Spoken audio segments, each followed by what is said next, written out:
Bonjour! Makoy France na naman po. Ito kasama ko ngayon ang aking bunso. Papunta kami ngayon sa aming work. Hello. Ayan, samahan nyo kami. Siguro mga 45 minutes ang biyahe. Di ba, Dwayne? Siguro mga 45 or 50 minutes, Daddy. Ganun ba? Hindi ko alam eh. Yan, papunta na kami line 7 dyan. Mababaho kami dyan. Ano, Dwayne? Kaya pa? Kaya. Good! Ayan, pababa na ho kami. Ayan, pasakay na ho kami dyan. Ikakat namin yung part na yan. Pasakay namin pag upo ng Dwayne. Ikakat na namin kasi medyo mahaba. Ayan. Cut! Yun.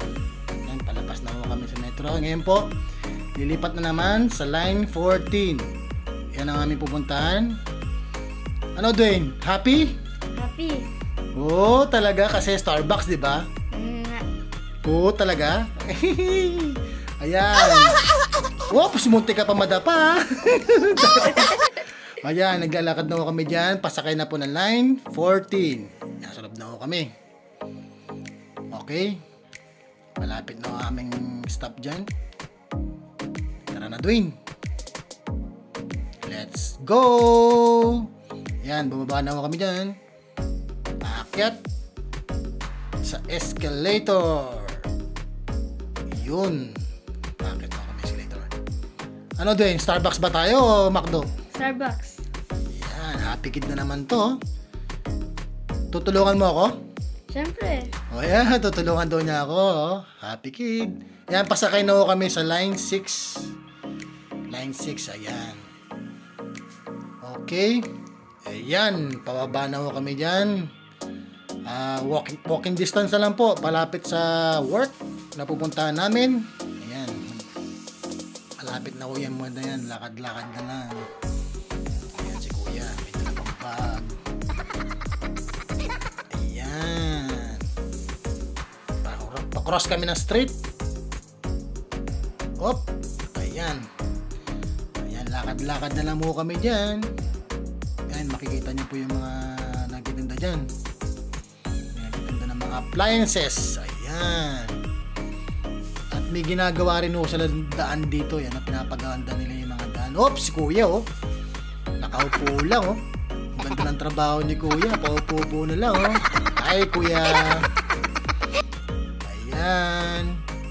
May nakatubang bike pa. Nga pala yung mga bike na yan, ina-arkila yan. Basta meron kang card, pwede mo siyang gamitin. Pinapalibag lang nila, no? Ayan, papunta na kami dyan sa malapit sa aming work. May makita po ko bang stockage dyan. Paris the stockage. Dyan ho kami kumukuha ng mga damit. Ng mga, minsan may overruns. Yan, mga, medyo ano na lang. Minsan may fake din. Pero ingat-ingat na lang po. Medyo tingin-tingin na lang sa tag. Oh, yan pala. Inakit na lang yung mga gamit dyan. Kasi pag sira yung elevator or di kasi sa elevator, ganyan ang ginagawa nila. Lalagay sila ng hagdan paakit sa apartment. Yan, malapit na ako kami dyan. At ito na nga. Konting-konti na lang. Yun. Yan po. Papasok na ako kami dyan sa aming work. Ayan. Ano, Dwayne? Ikaw taga-vacuum, ha? Sige. Siguraduhin mo lang. Ayun. Bakit na ako kami dyan? Ayan. Ayun. Nasa 5th floor ang pupunta namin. Ayun. Nag-elevator ko kami dyan. Elevator. Elevator na luma. Mabagal. Mukhang nakakatakot. Oo nga eh. Pero mabagal. Mabagal yung elevator na to kasi yung building po luma na. Ayan ang tagal oh. Hintayin namin bumaba. Ay naku. 1, 2, 3, 4, 5, 6, 7, 8, 9, 10. Yun. Ayan. Buksan mo, Dwayne. Sige. Ayaw pa ata. Yun. Okay. Pinito yung line 5. Floor 5. Ayan. Okay. Ayan. Bakit na ako kami. Cute, cute, cute, cute. Uy, cute, cute, cute. Ayun. Pakit. Oh, ba't matawa ka? You serious?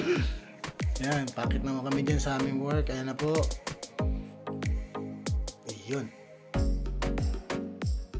At yun na nga. Push. Yun.